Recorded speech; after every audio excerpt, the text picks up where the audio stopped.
Susie has finished 9 math problems, and this is 60% of the homework. How many problems are on the homework? So we're going to look at this, and we're going to look at this as the is over of. And we know that 60% is going to be 60 out of 100. And she's finished 90% or 9 math problems. So 9% or 9 math problems is the 60. So that's going to be 9 over, and then we don't know how many problems are on the math homework. So let's go ahead and solve this. There's nothing I can do simply to get from 9 to 60 or from 60 to 9. But one thing that I could look at here is if I could simplify. And I actually can simplify this. 60 over 100, I could divide those both by 20, and that would be 3 over 5.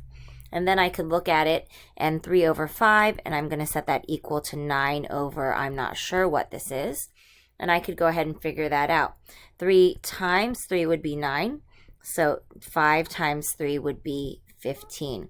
So that missing number is 15. There are 15 problems on the math homework. And I could always go back and check. 9 out of 15, is that 60%? And I can do the division on that. 15 would go into 96 times, and that is exact. If I were to add a decimal or a 0 to that, that would be 60%.